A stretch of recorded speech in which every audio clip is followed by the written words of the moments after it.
deserves to have it. Doug. I love you, Senator Argyle. Thank you for being willing to use your committee to do this hearing. So we pulled the trigger yesterday morning around 9 a.m., and look what happened here. And as Jesus said, you shall know the truth, and the truth shall set you free. Guess what? Guess what? The truth's out there. Media, you should have found these witnesses. You need to do your job. Now you see them out here. Do your job. You're essential to this republic, and without you doing your job, instead of being partisan hacks, this republic can't stand. So now you got some information, you got some witnesses with courage. These people are heroes to me. As a retired Army colonel, I look at them and I say, you guys are outstanding. Thanks for being willing to step up. Because I am cognizant that the so-called tolerant people on the left will not show much love or tolerance to people they disagree with. And so thank you for standing, because you're warriors being able to stand for and save this republic. So thank you for going forward here. I mean, indeed, I started this off quoting from John Adams. We are in Adams County. Facts are stubborn things. There's a lot of hard facts out there, and guess what?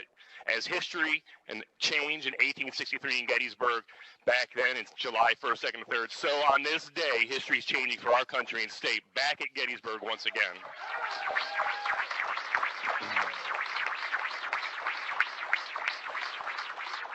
I mean, I don't even know how this happened in America. We can send 50 years ago, men to the moon, but we can't have a safe, secure election in Philadelphia and Pennsylvania. What's going on here? It's got to be by design, because we have the technology, we have stealth aircraft that are the envy of the world, but we can't run an election better than Afghanistan.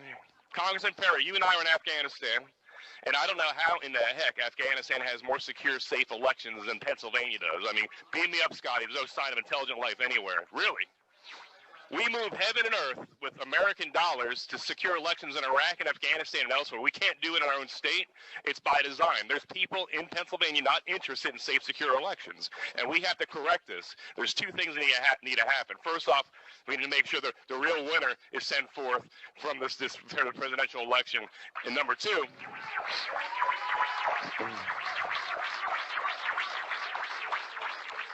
we need to fix this. This doesn't happen ever again. I can't believe we're having this conversation here in Pennsylvania. This is the kind of stuff I hear about that goes on in Belarus under Lukashenko, or in Russia under Putin, under Saddam Hussein's Iraq. Really? Here in our state? I mean, this is disgusting to me. I watched when I was doing strategy in Russia, Putin's people stuffing ballot boxes. The same thing that happened in Pennsylvania. When I saw that 15, 20 years ago, I was like, well, thank God we're not like that. What happened? What happened? We're not going to let it stand.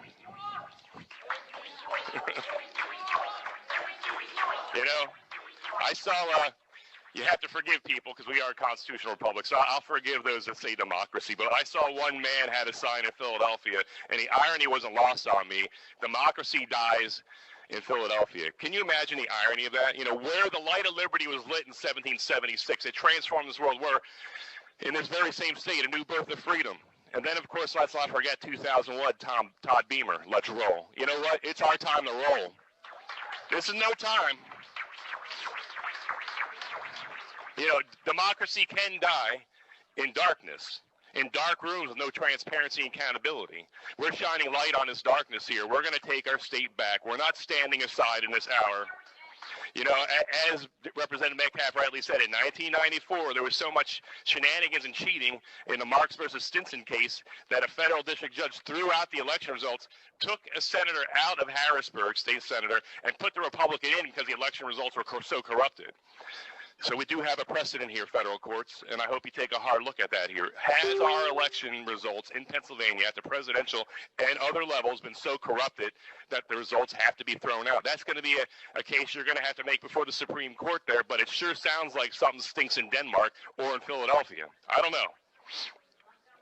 One vote, one person, one legal vote per person, and any cheating goes in there disenfranchises an American.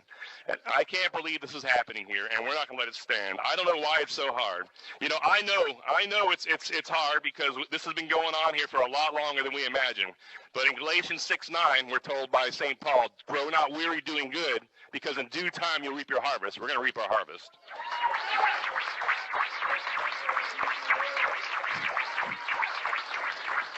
The time for dithering. The time for dithering and deliberation is over. It's time for decisive action. We have to protect our Commonwealth and our nation. The eyes of the world are upon us, and let's turn the Commonwealth of Pennsylvania from a laughing stock to the pride of the world once again, as we've always had been and need to be again.